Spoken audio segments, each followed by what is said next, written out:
Bonjour à tous, bienvenue sur Campus Chanel pour 45 minutes d'oral avec une grande école. Alors je vous rappelle le principe, si vous avez des questions sur vos choix d'études, eh bien les intervenants que nous accueillons ont les réponses. Avec nous aujourd'hui Sigma Clermont pour parler de son master spécialisé en data science, pour l'ingénierie.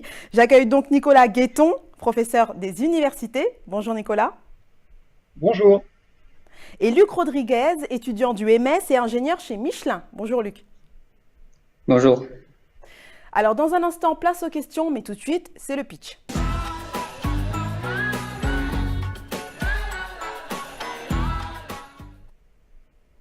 Nicolas, une minute pour présenter votre école. Top chrono, c'est parti. Je vais surtout vous présenter donc le master spécialisé Data Science pour l'ingénierie. Donc, comme tous les masters spécialisés, c'est un diplôme de niveau Bac+6 qui est accrédité par la conférence des grandes écoles. Il a été impulsé il y a maintenant 4 ans par un consortium d'industriels régionaux compte tenu des besoins industriels en experts de haut niveau. Donc ça en fait quand même sa particularité. Son objectif, c'est de former des ingénieurs à utiliser des méthodes statistiques, les méthodes de machine learning, d'intelligence artificielle. On en entend beaucoup parler, mais pour traiter donc des problématiques de prise de décision en contexte industriel. Nous venons juste de recruter notre 3e promotion, donc pour l'instant ce sont des petites promotions d'une dizaine d'étudiants. La formation a lieu sur un rythme alterné, donc de 14 semaines de présence chez nous à l'école pour réaliser 400 heures d'enseignement. Et le reste de l'année, les étudiants donc, sont en entreprise où ils réalisent ce que l'on appelle une thèse professionnelle. Alors la maîtrise de toutes ces méthodes de data science nécessite des compétences multiples et variées, donc nous nous sommes associés avec l'école d'ingénieurs voisine qui est spécialisée en informatique pour réaliser les cours. Très Voilà. bien, merci pour ce pitch Nicolas. On va passer tout de suite à la première question. Vous recherchez quel type d'ingénieur pour intégrer le programme? Alors, sachant que vous proposez de la formation initiale comme de la formation continue, sur quels critères recrutez-vous chez l'un et chez l'autre, Nicolas? Alors, c'est vrai que sur donc on a les deux voies de recrutement, formation initiale et formation continue, un petit peu plus de formation initiale pour l'instant. On recrute principalement donc des ingénieurs, alors mécanique, informatique, génie industriel, on a plusieurs voies d'accès. On essaye de recruter des ingénieurs qui ont déjà eu une petite expérience quand même en data science et qui connaissent un petit peu quand même un certain nombre de méthodes qui sont mises en jeu dans ces différents cursus. Donc c'est important d'avoir eu un petit peu cette expérience et de connaître un petit peu le domaine avant d'accéder à notre formation. Alors, vous recrutez des jeunes diplômés français et étrangers? Des jeunes diplômés français et étrangers, plutôt francophones, oui, tout à fait. Alors, justement, on en a un avec nous, Luc. Alors, je sais que tu as un bel accent. D'où il te vient, cet accent? Merci, je prends ça comme un compliment. Alors, je viens du sud de la France, dans une petite ville à côté de Perpignan. Et j'ai donc fait mes premières années de formation là-bas jusqu'à une classe préparatoire ATS. Suite à cela, j'ai voulu faire une école d'ingénieur. J'ai choisi Sigma Clermont, qui était superbement situé, dont le programme correspondait exactement à ce que je voulais faire, et notamment pour sa formation en alternance. J'ai donc fait ma formation en alternance pendant 3 ans et à Michelin, et ça s'est super bien passé. Et suite à ça, j'ai voulu faire le master de Sigma en data science de Sigma Clermont. Pourquoi avoir choisi ce domaine, le big data et ce MS dans cette école? Alors, tu viens de nous parler des atouts de cette école, pourquoi tu as choisi ce MS, mais pourquoi ce domaine en particulier? Alors, quand je suis arrivé à Sigma Clermont, je voulais travailler dans un bureau d'études, mais plus faire de la conception plutôt que travailler dans les data sciences. Et finalement, de par la grande variété des cours qu'on a ici, je me suis trouvé de nouvelles passions, spécialement pour les cours de statistique. J'avais déjà une appétence assez prononcée pour les mathématiques et la programmation. Et j'ai découvert le métier de data scientist, qui est donc exactement un métier qui réunit toutes ces compétences. Je suis tombé très, très amoureux de ce métier. Et il y avait justement ce master ici, ce master spécialisé à Sigma Clermont. Et donc, quand j'en ai entendu parler, j'ai regardé la plaquette et j'ai regardé les cours qui étaient dispensés. Je me suis dit, c'est exactement ce que je veux faire plus tard. Et voilà, je suis embarqué dans une nouvelle aventure pendant 1 an maintenant. Nicolas, c'est un métier d'avenir, data scientist? Je crois que quand on regarde un petit peu la croissance des différents services data science dans les grands groupes ces dernières années, on peut dire aux étudiants effectivement qu'il y a de l'avenir à acquérir les compétences dans ces domaines-là, à mon sens, hein. Pourquoi ce métier, il est si recherché? C'est parce que vraiment, à la sortie, on trouve du boulot facilement? Alors, on trouve du boulot facilement. Je pense que peut-être il y a aussi un effet de mode actuellement. On entend beaucoup parler d'intelligence artificielle, hein, sur des méthodes qui finalement sont pas si nouvelles que ça, hein. Donc il y a aussi cet effet de mode. On trouve du boulot facilement. Les entreprises sont conscientes qu'elles ont acquis depuis un certain nombre d'années beaucoup de données, finalement, qui sont restées un petit peu dans les tiroirs. Et c'est maintenant finalement, elles sont conscientes que c'est une mine d'or à exploiter. Donc on est en plein dans cette phase-là. La collecte a été relativement bien faite, elle doit être organisée et ensuite exploitée. Et donc je pense que les entreprises sont conscientes des gains en acquisition de connaissances et des gains financiers qu'il y a derrière l'analyse de leurs données. Alors, en parlant d'entreprise, la création de ce EMS a une histoire particulière, Nicolas. Alors oui, une histoire particulière, c'est-à-dire que il y a 4 ans, un certain nombre d'industriels locaux sont venus nous voir en nous disant on a des besoins. Aujourd'hui, on a des difficultés à trouver des jeunes sur des jeunes sur le marché qui ont ces compétences-là, et on pense qu'il y a un besoin et la place pour développer une formation dans ce domaine-là. En plus, à Clermont-Ferrand, donc, on a constaté qu'on avait complètement les compétences, hein, à travers plusieurs écoles. Alors effectivement, ce sont des compétences qui sont assez variées, donc on a besoin d'associer cette variété de compétences, et donc on a ce programme est réalisé avec avec 2 écoles d'ingénieurs. On associe également un certain nombre d'industriels pour venir nous aider à rassembler la totalité de ces compétences pour les donner à nos étudiants. Voilà, donc Alors, la genèse, effectivement, c'est une genèse industrielle au départ. industriel, complètement industriel. Vous avez parlé de Clermont-Ferrand, justement. Parlons-en de cette ville. Sur le papier, elle paraît moins attractive, par exemple, que la capitale, pour certains jeunes dynamiques. Tu nous as dit, toi, Luc, que tu étais tombé amoureux de ce MS, de ce domaine aussi, Big Data. Est-ce que, au fur et à mesure, tu es tombé aussi amoureux de cette ville, de Clermont-Ferrand, où est situé Sigma Clermont? Pourquoi cette école, toi qui viens du sud de la France? Déjà, c'est une région qui est quand même beaucoup plus dynamique que l'endroit où je viens, en tout cas pour le domaine du génie industriel. Et au-delà de ça, Clermont-Ferrand, c'est vraiment une superbe ville où il fait très bon y vivre, notamment quand on travaille à Michelin comme moi. Et il y a des endroits vraiment magnifiques à visiter tout autour, et la ville est vraiment dynamique dans son centre-ville, notamment pour les étudiants. Il y a plein d'endroits pour sortir, pour faire plein de choses, des associations sportives, etc. Ça sont des raisons qui font que c'est vraiment une ville superbe et que je la recommande à tout plein d'étudiants. Nicolas, c'est une ville où des étudiants comme Luc peuvent rester pour travailler, justement, c'est une ville dynamique à ce niveau-là. Oui, il faut pas résumer la ville et son spectre industriel à Michelin, hein. Vous avez beaucoup d'entreprises très variées, hein, dans différents milieux qui sont à Clermont-Ferrand, qui accueillent nos étudiants, mais pas que d'ailleurs, hein. Nos étudiants vont un peu partout en France, hein, pour réaliser leurs thèses professionnelles. Donc c'est très dynamique localement. Oui, ça c'est clair, et de plus en plus. Et je crois que de plus en plus de jeunes ingénieurs en plus ont tendance plutôt en ce moment à quitter la région parisienne. Donc on les accueille avec grand plaisir. Alors concrètement, sur quels enjeux porte votre programme? Quel est l'objectif de votre MS, Nicolas? Alors, donc c'est une question qui m'est adressée, hein. Donc le MS, on entend beaucoup parler de méthodes d'intelligence artificielle, de big data, de deep learning, de machine learning. Il y a beaucoup de vocabulaire. Ce sont des vocabulaires qui sont très utilisés dans des domaines tels que le marketing, les assurances, les banques. Mais finalement, il y a assez peu de formations qui s'intéressent à l'utilisation de ces méthodes pour les ingénieurs et pour des problématiques d'ingénierie.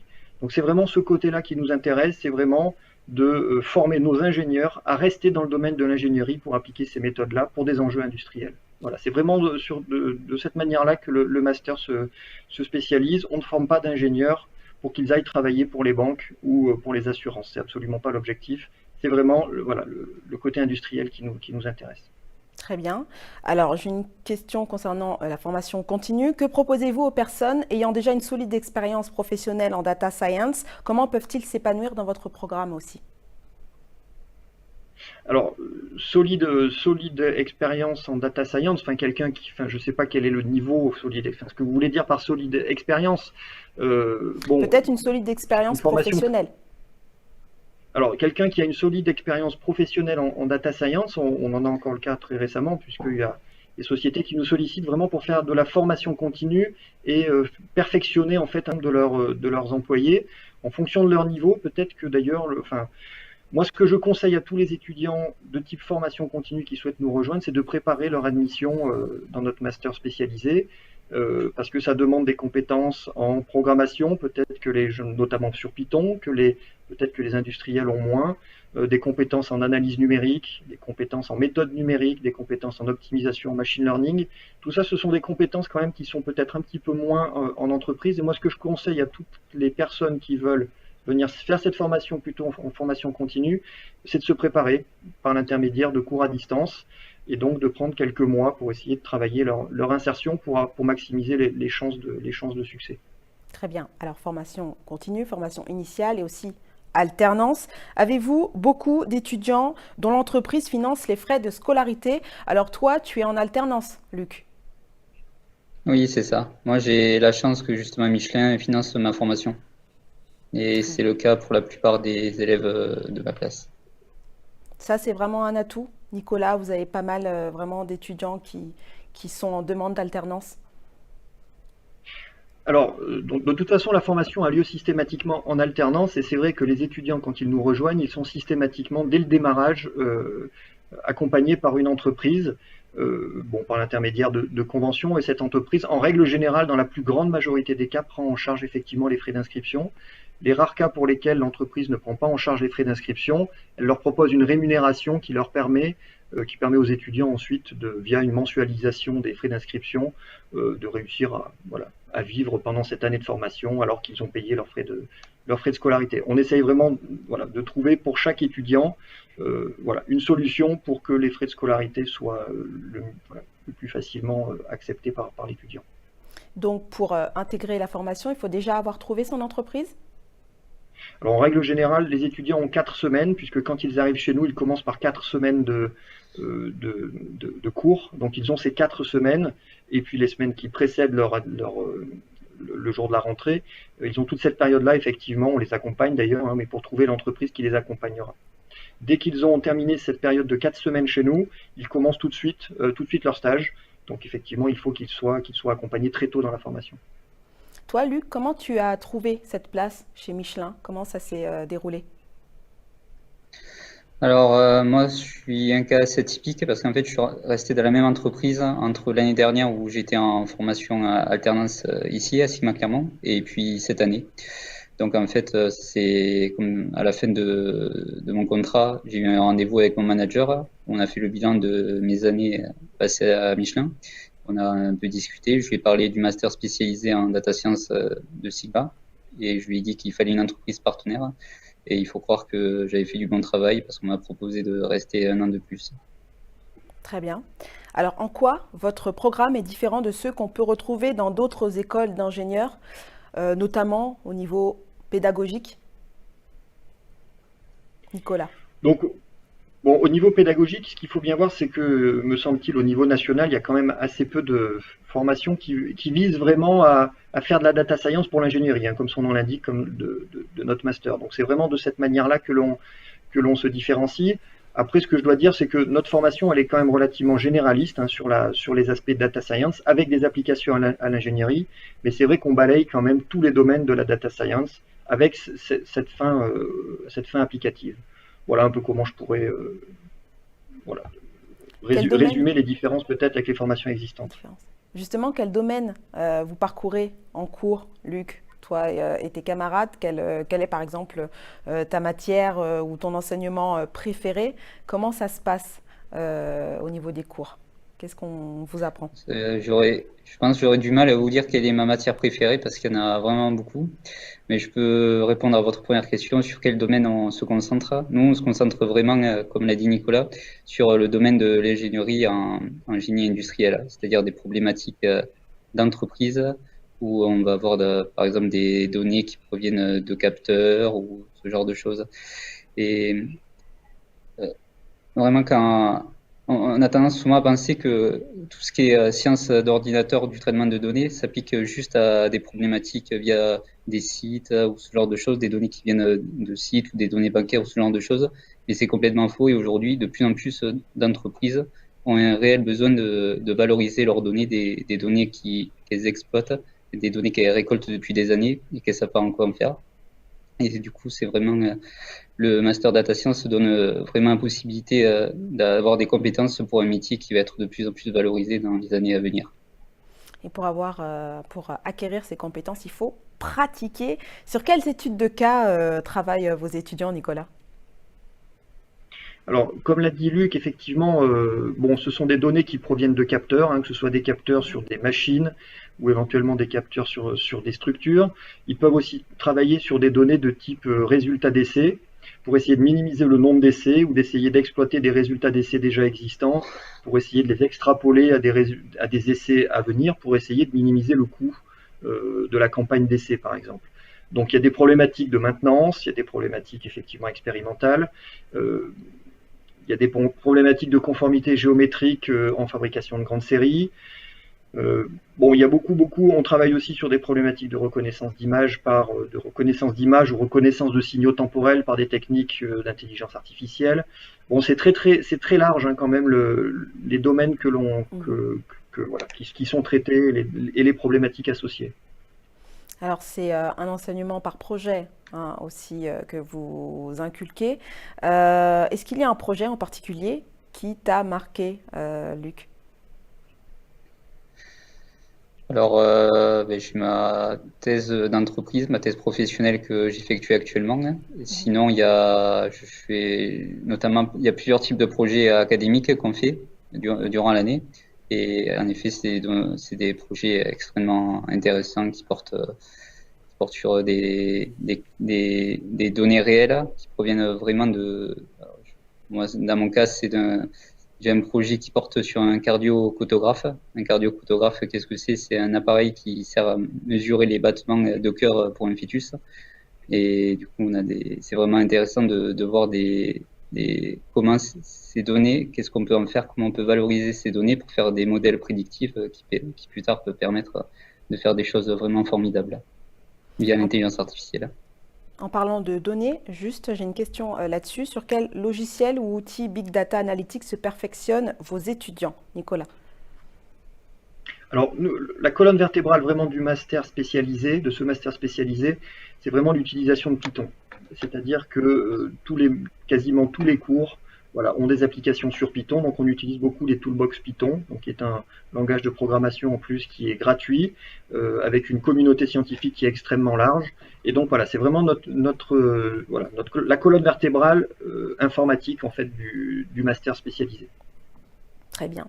Alors Nicolas, Luc, il est temps de vous débarrasser de vos clichés avec la rubrique clichés.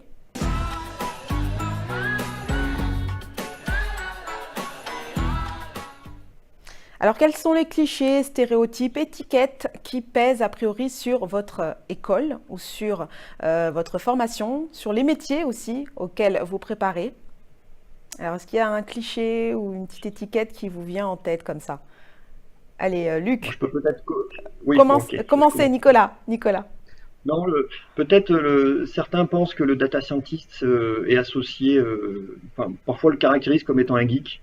Voilà. Je pense que c'est absolument pas le cas. C'est absolument pas quelqu'un qui est tout le temps derrière son ordinateur. Il y a besoin de compétences métiers aussi très très grandes pour pouvoir exploiter des données à bon escient. Voilà. Donc le data scientist n'est absolument pas un geek. Très bien. Très bon cliché, parfaitement démonté par Nicolas. Luc, est-ce que tu as mieux ou est-ce que tu veux rebondir sur ce qu'a dit Nicolas? Je pensais à ce cliché justement, mais j'ai un autre cliché qui me vient en tête. Je vais rebondir sur quelque chose que j'ai déjà dit avant. Excusez-moi, c'est un peu de la facilité. Souvent, on a l'impression que ces métiers où on a des personnes en train de programmer sur ordinateur, c'est des personnes que ça appartient au domaine de l'informatique. Par exemple, moi, durant les précédentes années, moi, j'avais une appétence pour toutes ces matières qui relèvent de l'ordinateur, la programmation, la gestion de bases de données. Et mes camarades de classe me posaient la question pourquoi j'avais pas fait une école d'informatique. Eh ben, ce que j'ai essayé de leur expliquer, c'est qu'aujourd'hui, il y a une réelle plus-value pour un ingénieur, même du monde industriel, avoir des compétences informatiques sur le traitement de données, sur les statistiques et tout ça. Et en fait, vraiment, un cliché que j'aimerais démonter là maintenant, c'est vraiment de penser qu'un mec qui va travailler sur ordinateur va être quelqu'un qui est dans le domaine de l'informatique. Parce qu'aujourd'hui, vraiment, il y a un besoin de plus en plus réel de savoir manipuler un ordinateur. Parce qu'aujourd'hui, les ingénieurs ne font beaucoup moins, en tout cas, avant de calcul sur des feuilles. Et on utilise vraiment des logiciels qui sont spécifiques à ça, dont des logiciels de programmation. Très bien. Alors, très, très bon cliché aussi et parfaitement démonté par Luc. Merci à tous les deux. On va pouvoir repasser aux questions. Alors, la suivante, vos étudiants doivent-ils amener leur propre ordinateur? Alors, au niveau instruments, outils et équipements, comment ça se passe à Sigma Clermont, Nicolas? Bon, certains effectivement travaillent sur leur ordinateur personnel, d'autres travaillent sur leur ordinateur qui leur est fourni par l'entreprise, et certains travaillent sur un ordinateur qui leur est fourni par Sigma. Voilà, donc il y a un peu les trois cas. Si un étudiant n'a pas d'ordinateur ou un ordinateur obsolète, effectivement, on va lui permettre à Sigma Clermont de pouvoir utiliser un ordinateur qui lui est fourni par l'établissement. Est-ce que c'est ton cas, Luc? Tu travailles avec ton ordinateur personnel? Ah non, moi c'est tout l'inverse. J'ai un ordinateur professionnel de la part de Michelin et j'ai aussi un ordinateur prêté par l'école, celui sur lequel je suis en train d'être enregistré. Très bien. Alors là, tu es dans ton école, hein. Tu es à Sigma. Tu es dans quelle salle? Fais-nous un petit peu une visite virtuelle là. Ah non, je peux pas vous faire ça parce que j'ai dû Sans faire déplacer bouger des la caméra, une tables. visite virtuelle de ta bouche, c'est-à-dire fais-nous un petit peu une visite, parle-nous un petit peu Ah, de l'intérieur de Sigma, sans bouger. bah, Sigma est situé sur le campus des CESO à Aubière, qui est donc une ville en périphérie de Clermont-Ferrand. C'est un campus où on va retrouver plusieurs écoles d'ingénieurs, mais aussi d'autres écoles, une fac et tout ça. Moi, j'habite sur ce campus. En fait, j'habite à 50 mètres d'ici, de l'endroit où je me trouve actuellement, parce qu'il y a plusieurs résidences étudiantes gérées par le CRUS.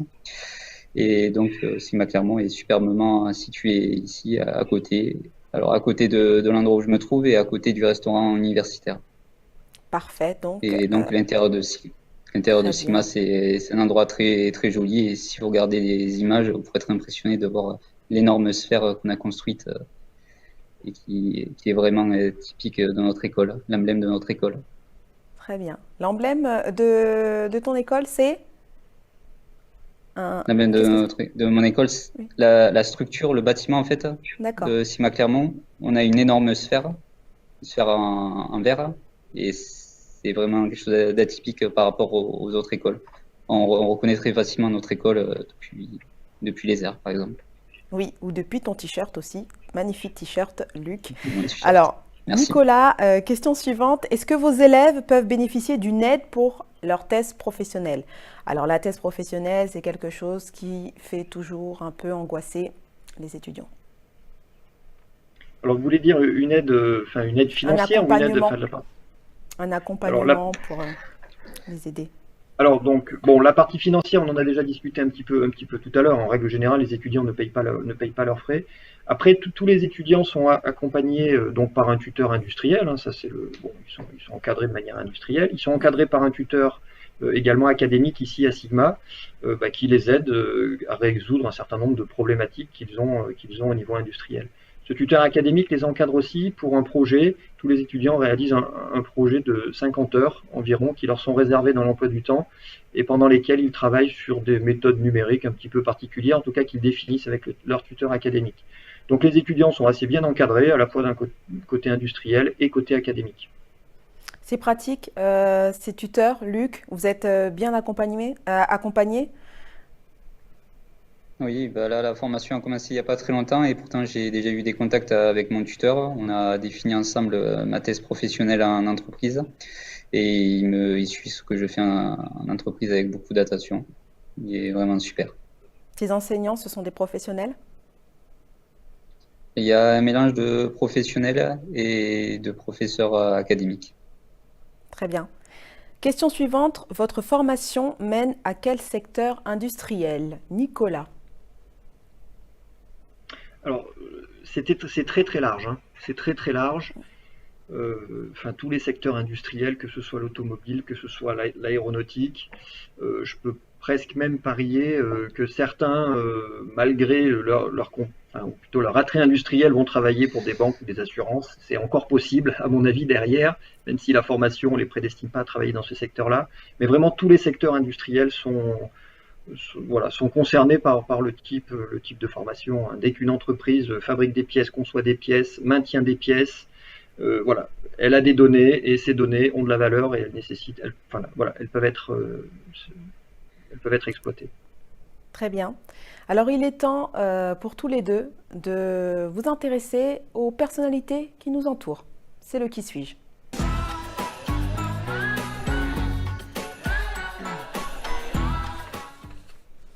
Alors, quelle personnalité colle le plus à l'esprit de votre école ou à votre esprit, à vos valeurs? C'est le qui suis-je. 3 personnalités qui s'affichent maintenant. Alors, la personnalité, on va commencer par la plus connue en ce moment, hein, celle qui est que je touche là, de ma main, qui a un joli costume bleu marine. Il s'agit de Joe Biden, fraîchement élu, ce 46e président des États-Unis, qui, à l'issue d'élections américaines mouvementées contre Donald Trump, l'a remporté. Rappelons que le nouveau président démocrate américain a choisi comme vice-présidente Kamala Harris, la première femme à être nommée à ce poste. Donc c'est déjà une petite révolution et il n'a pas terminé. Il a commencé un programme aussi un peu révolutionnaire par rapport à son prédécesseur. Toujours dans le même thème de la révolution internationale, c'est le prochain agent 007 et c'est une femme en plein milieu, Lashana Lynch, une femme noire, une femme à la tête d'affiche du prochain James Bond. C'est un peu révolutionnaire aussi. Cela a été confirmé dans le 25e film de la franchise, en effet, dans No Time to Die, le célèbre agent au service de Sa Majesté, interprété jusqu'alors par Daniel Craig, laissera son fameux code à l'agent Nomi, incarné par cette actrice. Et puis, en noir et blanc, un peu plus proche de votre domaine, l'ingénieur français Pierre Bézier, qui est considéré comme l'un des pères de l'informatique. Il est surtout connu pour son invention des courbes et surfaces de Bézier, utilisées principalement en informatique. Voilà, il a reçu aussi pas mal de prix pour cette invention. Ingénieur français en mécanique et en électricité. Donc, voilà. Quelle personnalité parmi les 3 vous inspire le plus? C'est qui commence? Allez, Luc, peut-être? Moi, d'accord. Il a commencé Nicolas pour les clichés, alors à Luc. D'accord. Je vais prendre l'agent 007 au milieu. Je connais pas du tout l'actrice, alors je suis désolé, je vais parler de l'agent. Moi, je pense une qualité que doivent avoir certaines personnes qui font ce master spécialisé, c'est d'avoir quand même un certain sens de créativité. Et c'est un peu ce que fait l'agent 007. Il doit élucider des problématiques. Il est envoyé sur des projets, par exemple à l'étranger pour des jouets, des complots ou ce genre de choses. Et il doit faire preuve de beaucoup d'ingénierie, j'ai envie de dire. Et c'est exactement l'une des qualités qu'il faut pour faire ce master que les élèves doivent avoir. Ils doivent faire preuve de créativité et de curiosité pour pouvoir analyser les données, trouver des moyens de les exploiter et pouvoir donner de la valeur ajoutée à ces données.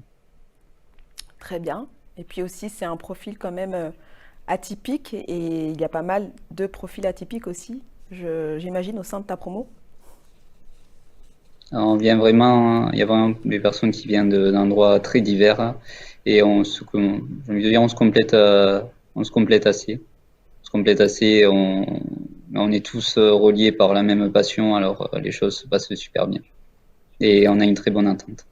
Très bien, une bonne ambiance, l'ambiance hein, et l'esprit au sein de Sigma Clermont. On va y revenir, Luc. Nicolas, alors. Oui, je sais pas, c'est un petit peu difficile. Moi, j'aurais vraiment aimé quelqu'un qui ait une vision à moyen et long terme, peut-être, donc, qui soit en rupture et avec une certaine vision, voilà, à moyen terme ou long terme. Donc, je sais pas si Joe Biden est vraiment dans ce cas-là. Mais en tout cas, je pense que c'est vraiment important hein, pour les ingénieurs, quel que soit d'ailleurs leur domaine d'activité, hein, d'avoir une sorte de vision, de ne pas avoir de gestion à court terme de leurs activités. Et je pense que la data science est un peu dans ce contexte-là, hein, c'est-à-dire que pour acquérir des compétences sur ces sujets-là au niveau industriel, il faut avoir cette vision à moyen terme, il faut capitaliser des données, il faut les mettre en forme, il faut les analyser, il faut se projeter un peu sur l'avenir. Voilà, donc ça c'est important. Alors je sais pas du coup sur les trois, bon les courbes de Bézier, je sais pas, c'est pas des choses qui sont extrêmement utilisées dans nos domaines non plus. Très bien. Alors, on repasse aux questions avec la suivante. Les étudiants en reconversion peuvent-ils aussi participer et rythmer la vie associative de l'école au même titre que leurs camarades en initiale? Alors, Luc, est-ce que des fois, ça vous arrive de vous mélanger avec d'autres promotions comme ça qui sont en formation continue? Que ça arrive? Non, alors ça risque plus d'être le cas maintenant qu'il y a le confinement, mais même avant, on se mélangeait pas trop. En fait, on a la chance d'être toujours dans la même salle, mais par contre, il y a des possibilités pour se mélanger parce que, comme j'ai dit, il y a beaucoup de vie associative au sein de l'école, et il y a vraiment moyen que même si on rejoint pas, à moins que ce soit pour discuter avec quelqu'un au détour de la machine à café. Il y a vraiment moyen de rejoindre des clubs d'activités. On a plein de choses superbes à Sigma où on peut vraiment se trouver d'autres patients et pas juste le travail. Quoi comme association? Je sais que les écoles d'ingénieurs sont vraiment connues hein, pour leur créativité et pour une vie associative très dynamique. Ah ben, moi, j'ai connu le métier de data scientist. L'intelligence artificielle, j'ai connu ça il y a 3 ans dans un club de réalité virtuelle ici dans cette école où on utilisait l'intelligence artificielle pour faire en sorte que dans des jeux vidéo, les personnages se déplacent sans se prendre les murs. Alors voilà, voici un très bon exemple de choses qu'on peut avoir. Il y a aussi tout plein d'activités vraiment sportives hein, et il y a aussi plein d'autres choses. Un endroit, je sais pas comment on appelle ça, mais un endroit où on déguste du vin. Il y a plein de choses. Très bien, du vin à Sigma Clermont, c'est intéressant ça. Avec près de 40 associations et clubs, vous faites vraiment honneur aux écoles d'ingénieurs. Nicolas, la vie associative à Sigma Clermont, c'est important. Oh bah oui, je crois que c'est capital pour les étudiants, hein. Il faut qu'ils aient une vie associative, ça c'est clair, et ils en profitent largement. Par rapport aux étudiants du master, alors oui, c'est une petite promotion. Pour les observer un peu maintenant depuis 3 ans, je pense que bon, le foyer leur est ouvert, tout leur est ouvert, mais j'ai l'impression quand même qu'ils ont changé un petit peu d'état d'esprit depuis donc l'obtention de leur diplôme d'ingénieur, et ils sont passés vraiment avec plutôt dans un format de travailleur industriel, voilà, d'employé. Et j'ai l'impression qu'ils se mélangent un petit peu moins maintenant, même si c'est qu'une constatation, hein, mais ils ont changé un petit peu d'état d'esprit.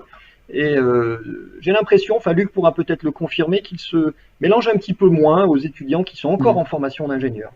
Luc, tu confirmes? Oui, quand j'étais en formation l'année dernière en alternance, on avait un peu ce même problème où on restait assez marginal. Le fait d'être une semaine sur deux en fait en cours fait qu'on a moins de temps pour tisser des liens tout simplement avec les autres élèves. Mais il y a quand même des choses qui se créent. Mais ça devient pas c'est pas non plus comme si ton meilleur ami allait être dans une autre classe. À moins que dès le départ tu le connaissais bien sûr. Et justement, l'esprit de ta promo, il est comment? Vous êtes soudés? Au sein de notre promo, on est très soudés, oui. On s'entraide tout le temps, on va manger au restaurant universitaire ensemble. On passe pas mal de temps. On s'est fait un groupe pour discuter ensemble sur WhatsApp. Et Et voilà. ça, c'est de bon augure pour se créer, j'imagine, un futur réseau d'anciens en béton. Alors, juste pour revenir sur tout ce qui est débouché, euh, il est comment le marché en ce moment? Il est plutôt favorable, Nicolas? Alors, en ce moment, à l'instant vraiment présent, bon, je vous cache pas que c'est difficile un peu pour tout le monde, hein, c'est-à-dire pour des jeunes. Le marché de la data science, il existe. C'est un marché effectivement, du coup, enfin, les entreprises voient ça quand même sur une activité de moyen terme, on va dire. Donc, la crise étant actuelle, je pense que voilà, on est dans une période où pour lesquelles la data science voilà, est mis un petit peu de côté parce qu'ils ont des préoccupations beaucoup plus importantes. Donc, vivement que la crise s'arrête, voilà, soit derrière nous, et ensuite les entreprises vont pouvoir retravailler ces sujets de fond, voilà, de manière sereine, je pense. Donc, effectivement, en ce moment, je ne peux pas vous cacher que la situation est un petit peu difficile de toute façon pour tout le monde, Oui, et même pour des data scientists. la situation, bah, si elle est difficile pour des data scientists, imaginez pour les autres. Justement, quel impact Ouais. le Covid a eu sur vos modalités d'admission et d'enseignement? Alors, on a très honnêtement, on a très bien recruté cette année. Alors, quand je dis recruter, bon, bien évidemment, on a un vivier d'étudiants très important, hein, de demandes très importantes, mais on a surtout eu la chance d'être accompagné par les industriels très très tôt, hein, c'est-à-dire que le recrutement s'est fait finalement entre les deux confinements. Et malgré ça, on a réussi à trouver des entreprises pour nous accompagner assez facilement. Voilà. Après, est-ce que tout ça se sera confirmé quand nos étudiants seront diplômés en septembre prochain par des embauches? Voilà, c'est ma source d'inquiétude par rapport à la crise dans laquelle nous sommes. J'espère que non, j'espère que ces sujets-là seront encore phares. Bon, voilà, j'ai une petite inquiétude, un petit doute par rapport à ça, mais je pense que c'est le cas de quelles que soient les formations aujourd'hui, hein, Alors, malheureusement. vous êtes en relation permanente hein, avec les entreprises. Est-ce que ce sont plutôt des PME? C'est toutes sortes d'entreprises? Est-ce que vous avez des exemples un peu à nous donner? Alors, on a des PME industrielles, des PME qui vivent également d'expertise dans ces domaines-là, c'est-à-dire qui vendent de l'expertise à des entreprises qui ne souhaitent pas acquérir ces compétences en interne. Et puis, on a des grands groupes automobiles, bien évidemment Michelin, mais pas uniquement, hein, bien sûr, automobiles, aéronautique, même si pour la première année, voilà, aucune entreprise de l'aéronautique nous a accompagnés, hein, pour les raisons que je viens d'évoquer. Voilà, donc c'est très large. Voilà, mais bon, il y a des entreprises qui font du consulting sur ces sujets-là aussi, qui nous prennent chaque année des étudiants pour les former, les recruter et leur permettre à eux ensuite de faire du consulting pour ces entreprises-là. Très bien. Alors, Luc, on rappelle que toi, tu es en alternance chez Michelin. Juste, est-ce que tu peux nous raconter rapidement une journée type ou une semaine type d'un alternant comme ça chez Sigma? La journée, le À rythme? Sigma, on va avoir des jours plus ou moins chargés selon ce qu'on a à faire. Au début de l'année, on avait vraiment plus de journées chargées. Maintenant, ça va un peu mieux. Et globalement, en fait, on va tout simplement suivre les cours. Alors, c'est pas très facile en visio en ce moment, mais on fait avec. Ça se passe relativement bien pour tout ce qui est système. Pour les systèmes de visio, il y a pas de souci à s'en faire. On suit les cours, on prépare les partiels qui arrivent. On a quand même pas mal de partiels de façon assez soutenue. Mais tout est quand même bien planifié pour qu'on ait le temps de réviser entre deux partiels. Donc, je ne sais pas si ça répond à votre question. Bah, oui, ça répond à ma question, mais je vois en te regardant que ça va, vous n'avez pas l'air trop traumatisé, pas trop impacté par le Covid au niveau enseignement, ça va. Tu as l'air plutôt épanoui.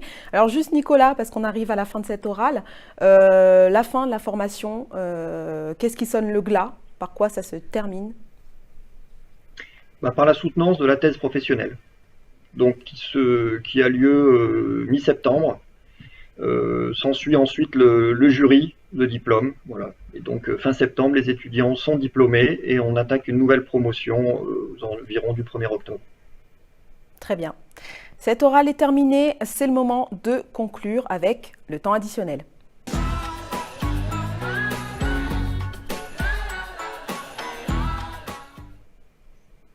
Alors, il vous reste quelques minutes pour conclure. À vous la parole. On va commencer avec Luc et puis on va terminer avec Nicolas. Si je devrais rajouter quelque chose de plus par rapport à ce qu'on s'est dit jusqu'à maintenant, c'est vraiment qu'aujourd'hui, les industriels ont vraiment des problématiques de plus en plus poussées en ce qui concerne le traitement de données. Le traitement de données, avant, on ne savait pas trop à quoi ça servait, et puis de plus en plus, on se rend compte qu'on peut faire des choses extraordinaires avec. Et il y a vraiment, comme j'ai dit, une plus-value pour des ingénieurs à se spécialiser dedans, sur leur exploitation, sur leur valorisation, pour en faire des choses superbes, des modèles prédictifs qui peuvent permettre de faire n'importe quoi. Et c'est vraiment ça qui aujourd'hui, une entreprise française va faire en sorte qu'elle devienne compétitive sur le plan international, comparé à d'autres entreprises qui auront investi des ressources là-dedans. Donc, dans le domaine du génie industriel, les entreprises vont de plus en plus recruter les data scientists, et ce genre de formation je la recommande à beaucoup d'élèves ingénieurs aujourd'hui en post-cursus pour vraiment parfaire leurs connaissances, pour vraiment avoir une spécialisation qui demain sera des plus utiles, des plus recherchées. Parfait, Nicolas. Bon, je ne sais pas comment je peux conclure exactement cet entretien, peut-être de manière un petit peu différente des autres écoles, je ne sais pas, ou des autres formations. Moi, je dirais que je suis assez content finalement de l'interview de Luc, parce qu'il m'a l'air heureux dans sa formation. Voilà. Et donc je pense que pour un prof, c'est assez gratifiant. Voilà. Sans avoir discuté avec lui particulièrement, voilà, j'ai l'impression que ce qui ressort de son entretien à lui, c'est qu'il est heureux dans cette formation, c'est que ça lui plaît. Je vous cache pas que le rythme est dense, hein. En termes de formation, les semaines sont très très denses, hein, il pourra, je pense, le confirmer. Mais je suis content de voir qu'il s'épanouit et qu'il est heureux dans notre master spécialisé. Je pense que c'est quand même l'essentiel. Voilà, je ne sais pas si j'ai conclu correctement, mais c'est ce que j'avais envie de dire, en tout cas à ce moment-là. Très bien, belle conclusion. C'est très dense, mais quand c'est quelque chose qui nous plaît, je pense que les choses vont tout seul et on apprend beaucoup plus vite, et c'est que du bonheur ensuite. Regardez, c'est que du bonheur. Si vous voulez voir ce qui se passe, juste regardez le visage de cet étudiant en MS Data Science à Sigma Clermont. Regardez son épanouissement et vous comprendrez tout à fait. Sigma Clermont était avec nous pour cette orale. Merci à tous les deux d'avoir répondu à toutes ces questions. Merci. Merci beaucoup. Merci en régie, à la réalisation Maxime Ducloyer et à Marie-Philippe. N'hésitez pas à retrouver ce replay sur notre site, sur notre tout nouveau site www.campus.étudiant.lefigaro.fr. Quant à nous, on se retrouve très vite pour un nouvel oral. Prenez soin de vous et des autres. À très vite.